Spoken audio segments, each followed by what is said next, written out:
warahmatullahi wabarakatuh. Kami dari kelompok penggerak ini akan berdiskusi tentang mutu pendidikan dan hasil PISA dan mengenai rapor pendidikan sekolah kami. Baik, menurut Bapak bagaimana tentang mutu pendidikan sendiri di sekolah, Pak?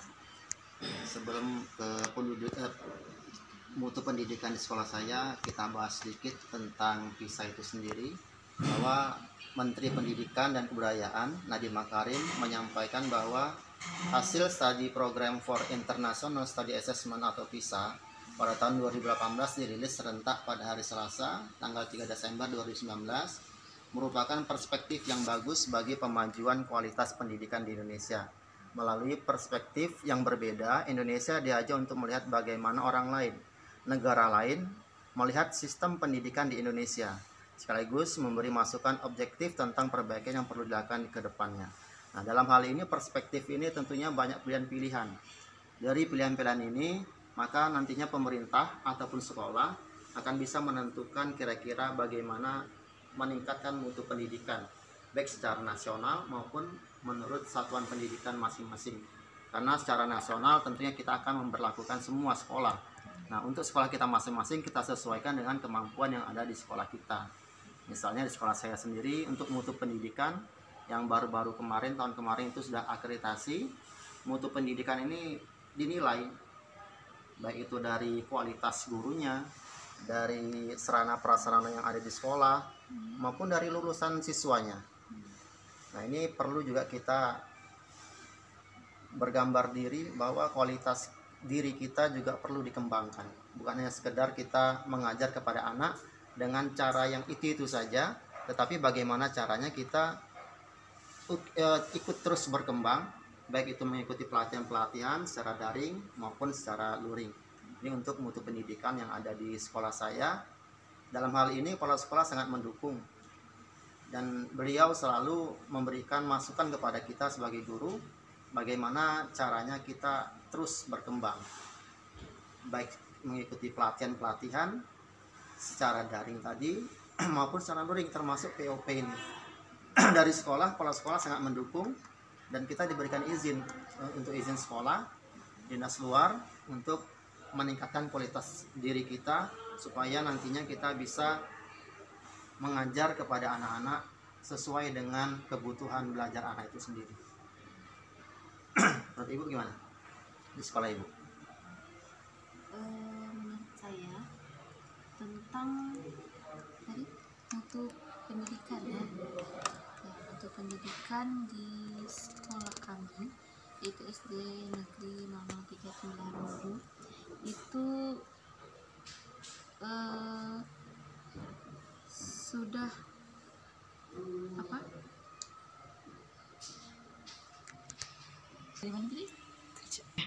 Alhamdulillah Pak, di sekolah kami juga kepala sekolah kami sangat mendukung dalam kami mengikuti kegiatan ini dan guru-gurunya juga sangat bersemangat dalam mengikuti pelatihan pengembangan diri ini. Dan mudah-mudahan dari kita mengikuti pelatihan pengembangan diri ini juga akan nanti membawa dampak positif kepada siswa kita nantinya.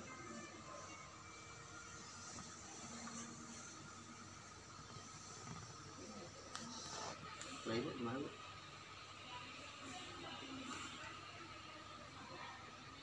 Kalau dari sarana prasarana sekolah kita gimana Bu kira-kira? Kalau dari sarana dan prasarana sekolah di sekolah kami itu di SDN 0039 itu sudah bisa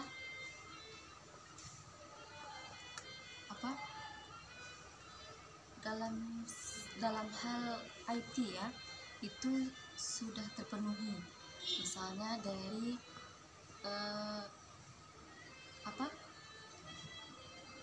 adanya bantuan dari dinas itu berupa 16 unit notebook ya dalam melaksanakan asesmen. Itu sarana prasarana yang ada di sekolah kami. Dan juga dalam mencapai tujuan pembelajaran ada penyediaan dari sekolah itu berupa infokus ya, dan laptop yang disediakan dari sekolah. Untuk laptop dari sekolah itu sendiri Bu, kira-kira ada berapa unit Bu? Sesuai nggak dengan jumlah gurunya? Untuk laptop tidak sesuai dengan jumlah guru. Berarti Ya, belum pas ya? belum pas. Infokus sendiri gimana Bu? Ada berapa? Ada 2. Ada 2 ya, berarti dalam pemakaian itu gantian Bu ya? Ya, Terjadwal lah ibaratnya kan. Untuk listrik full ya? listrik full. Ya alhamdulillah. Kalau kami dari Pulau Burung Bu, untuk listrik itu sendiri tidak full. Jadi hidupnya hanya sore sampai pagi. Dari jam 7 pagi itu sampai jam 4 sore mati. Jadi untuk menggunakan proyektor, kami proyektor di sekolah ada 2. Satu yang dibeli dari dana BOS, yang kedua itu dari bantuan Kemendikbud itu sendiri. Termasuk juga Chromebook yang 16 itu juga dapat bantuan. Ya, alhamdulillah ada barangnya tapi tidak bisa kita gunakan. Untuk sementara ini di sekolah itu ada kita gunakan aki dan juga sel surya itu, tapi untuk menghidupkan infokus tidak kuat ya. Dia hanya sekedar untuk ngecas laptop ya, atau sekedar untuk speaker ataupun toa untuk memanggil atau informasi, seperti itu aja. Jadi untuk pembelajaran di kelas itu biasanya kami kalau tidak bisa menggunakan infokus, kita bisa menggunakan speaker aktif ya. Video yang kita tampilkan hanya berupa suara saja. Jadi anak-anak bisa mendengar, bisa dalam hal ini kita juga bisa meningkatkan literasi anak dalam hal mendengar dan mengolah informasi yang mereka dengar. Baik itu tentang cerita rakyat, tentang materi yang berhubungan dengan cerita-cerita. Itu banyak sekali, itu sebagai acuan ataupun motivasi belajar siswa supaya minat belajarnya, minat bacanya, minat literasinya meningkat. Salah satunya di sekolah kami seperti itu. Dan sarana yang lain kira-kira ada Bu yang lebih bisa mendukung ke pembelajaran? Misalnya media pembelajaran kita buat sendiri gitu.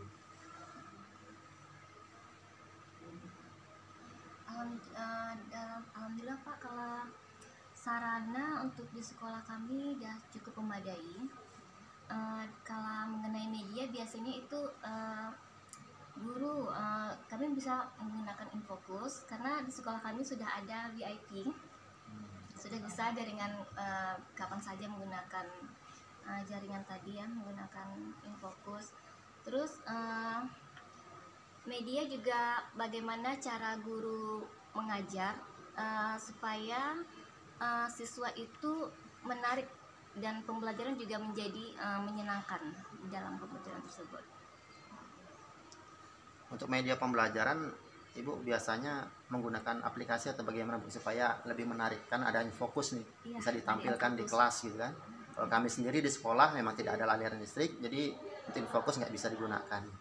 Itu biasanya Pak, terkadang saya bisa juga menggunakan media PPT, PowerPoint. Jadi saya membuat gambar semenarik mungkin sehingga siswa tersebut menarik dan ada daya tariknya dan semangat untuk belajar. Apakah semua guru bisa menerapkan media seperti itu atau hanya beberapa guru saja?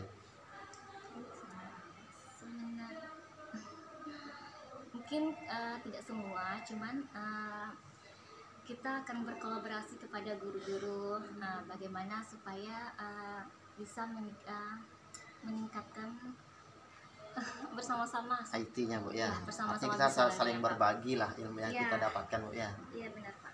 Atau dalam hal ini mungkin bisa kita saling membantu. Ya, berkolaborasi Karena dan berbagi. di dalam pembelajaran kita membutuhkan alat-alat. Kalau infokus tentu berat semua kita sediakan, ada infokusnya, ada layarnya. Tentu kita perlu bantuan teman kita. Artinya kita ada kolaborasi Bu ya. Mungkin dalam pembuatan media pun ya perlu juga kolaborasi. Apalagi kan misalnya di sekolah itu tingkatan kelasnya itu ada A, ada B misalnya. Kayak di sekolah kami itu ada kelas 1A, 1B. Jadi mereka bisa saling kolaborasi. untuk menentukan pembelajaran itu, terutama dalam hal media. Karena materinya kan sama nih, pasti A dan B ini sama, tidak ada perbedaan. Karena di dalam membagi kelas kita tidak lihat ini pinter ini bodoh, ini yang dari TK ini yang tidak, kan sama aja pembagiannya secara kita ratakan. Jadi ibaratnya itu media itu bisa kita gunakan dalam satu tingkatan walaupun beda kelompoknya gitu ya.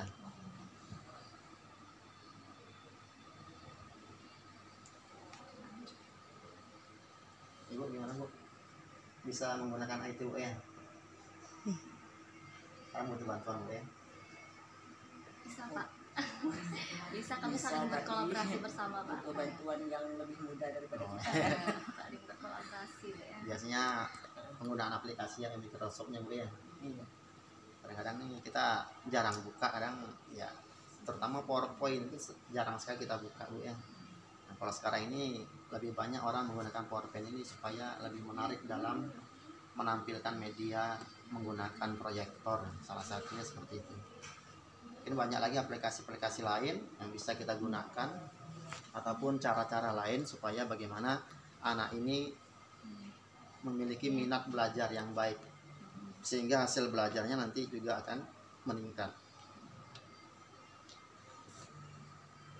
Kalau menurut Ibu di sekolah Ibu, kira-kira hasil belajar itu dalam setiap materi pelajaran ataupun dalam mata pelajaran itu kira-kira berapa persen yang bisa mencapai hasil belajar yang memuaskan?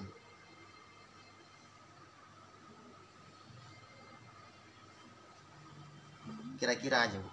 Biasanya kan tiap hari itu kita ada latihan-latihan ataupun ulangan harian. Nah, kan kita kadang kita bisa melihat persentasinya. Dari sekian siswa ternyata yang lulus KKM-nya hanya sekian. Bu ya. Kalau pas materinya sulit mungkin banyak yang tidak memuaskan di bawah KKM. Apalagi kalau soalnya kita buat tuh banyak soal yang hotsnya. Jadi soal-soal ini terkadang kita harus bisa juga membagi sesuai dengan level kognitifnya. Ya, dari C1, C sampai C3 itu kan mudah soalnya. C4, C5 itu sedang, kemudian C6 itu yang sulitnya, yang hotsnya.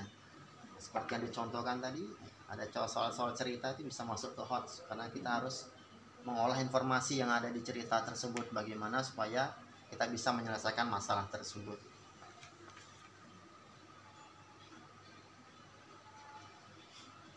Untuk rapor pendidikan di sekolah kita kira-kira sudah pernah buka Bu? Di situ kan kita bisa melihat tentang asesmen. Nah, asesmen nasional hasil dari ANBK baik dari siswa kita maupun dari guru-gurunya. Nah, karena ada asesmennya kemarin.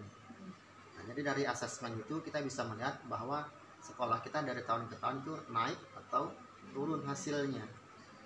Nah, kalau dari sekolah saya sendiri ada yang naik, ada yang turun. Bagaimana tahun ini Pak? Tahun ini hampir 80% naik. Ada beberapa yang turun.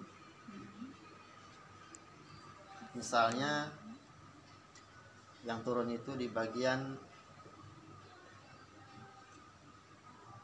kompetensi literasi ya. 70% siswa sudah mencapai kompetensi minimum, capaiannya turun sekitar 8,7% dari tahun 2022 kemarin. Selain itu untuk yang lain itu naik semua capaiannya, ada yang sampai 21,43% di bidang numerasi, sedangkan yang kurang itu di bagian literasi tadi.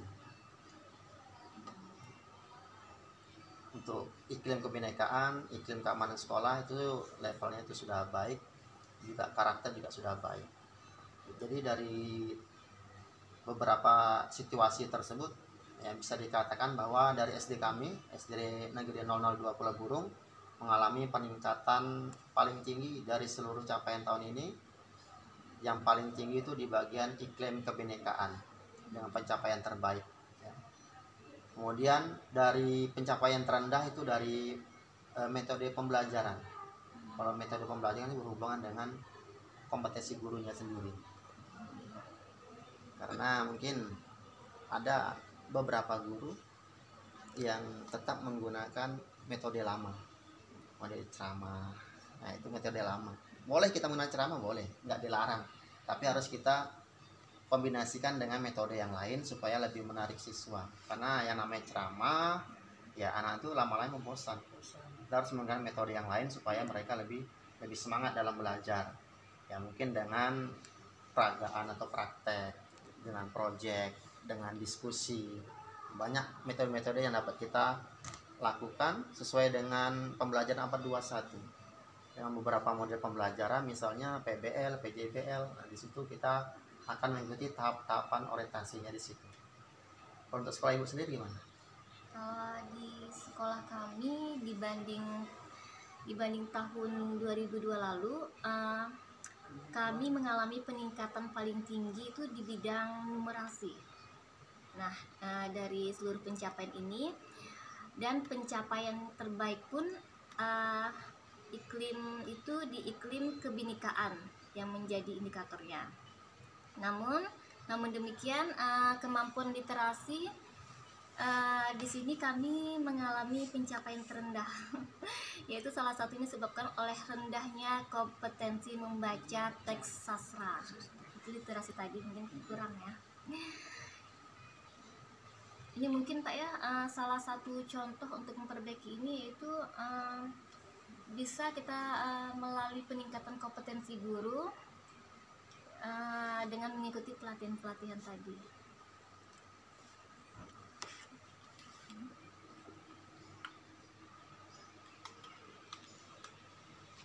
Ibu di mana Bu Siska? Kalau rapor pendidikan itu sendiri udah pernah dibuka belum? Oh saya. Iya. Saya sudah pernah membuka, yaitu rapor pendidikan di Menggunakan ID belajar Bu ya? ya menggunakan ID belajar di SD Negeri 03 Tenggahan Hulu, yang mana dapat disimpulkan bahwa pada tahun 2023 ini mengalami peningkatan dibanding tahun 2022, yang mana peningkatan tersebut ada pada kemampuan numerasi ya, lalu iklim kebinekaan, kualitas pembelajaran, dan karakter. Tapi dari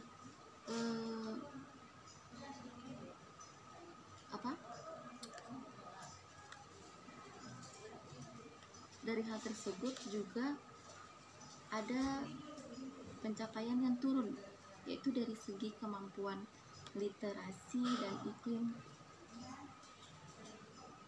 dari itu ya kemampuan literasi. Capaian turunnya itu sampai 47,61% di tahun 2022. Tapi di tahun 2023 ini mencapai 36,67%. Itu siswa sudah mencapai kompetensi minimum. Nah, pada iklim keamanan sekolah sendiri itu capaiannya baik dari tahun sebelumnya. Seperti itu. Jadi masih dalam dikategorikan sedang ya. Ya, ada yang naik, ada yang turun Bu ya. Itu hal yang biasa lah. Kalau untuk aplikasi rapor sendiri, apakah masih menggunakan aplikasi kurikulum 2013 atau sudah masuk ke kurikulum Merdeka? Kalau saat ini masih menggunakan kurikulum 13, namun insya Allah nanti pada awal pembelajaran baru, tahun ajaran baru di bulan Juni nanti kami akan menggunakan kurikulum Merdeka. Dan untuk bertahap Ya, juga. kelas 1 dan kelas 4 Bu ya. Iya. Berarti dalam hal ini sudah ada pelatihan-pelatihan bagaimana caranya menerapkan IKM itu di sekolah kita masing-masing Bu ya. Ya sudah ada, alhamdulillah Pak. Kalau kami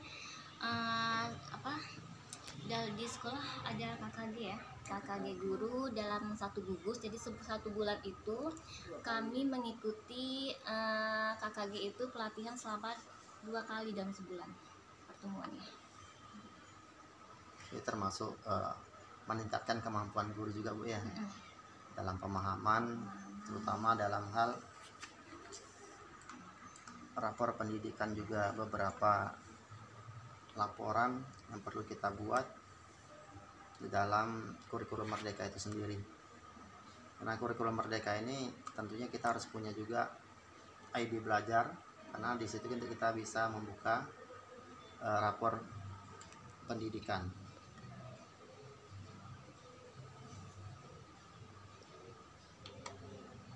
Untuk asesmen sendiri Bu, asesmen nasional AMBK ini kemarin sudah dilaksanakan tuh kelas berapanya Bu? Kelas 5 juga ya? Iya, Sama secara nasional kelas 5 gitu ya? Iya, Pak. Dipilih Bu ya? Dipilih Dari pusat. Dari pusat namanya. Apakah mereka tuh didampingi atau memang udah benar-benar paham dengan apa yang mereka kerjakan menggunakan Chromebook Bu ya? Kalau awalnya kami guru-guru yang mendampingi satu ya. anak, didampingi oleh guru. Ada dilakukan simulasi. Ada dilakukan simulasi. Namun setelah simulasi baru mereka sendiri nanti yang mengaplikasikannya. Kalau dari tingkat soal itu kira-kira gimana Ibu? Tingkat soal itu terkadang anak-anak itu ada yang merasa hots, ya. Kadang ada yang merasa tuh bingung dia. Soalnya dari soal itu di luar ya. Mungkin bisa dikatakan 80% hot sih Bu ya. Iya benar Pak. Karena di situ lebih ke literasi dan numerasinya. Literasi. Emang di situ yang itu yang dinilai Bu. Sedangkan kita di dalam pembelajaran mungkin itu hanya beberapa persen saja kita lakukan, sesuai dengan kemampuan siswa juga sebenarnya, dan juga kemampuan guru. Terkadang ya kita dari guru juga harus menyadari perlunya membaca, meningkatkan literasi guru juga. Jadi minat anak membaca juga akan meningkat kalau gurunya minat membaca juga. Mungkin sampai di sini pembahasan kita, atau ada lagi yang kita bahas Bu? Cukup Bu.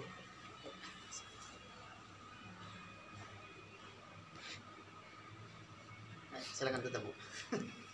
Stop dulu, Cik. Baik, demikianlah diskusi kami pada malam hari ini. Semoga bermanfaat. Wassalamualaikum warahmatullahi wabarakatuh. Waalaikumsalam warahmatullahi wabarakatuh.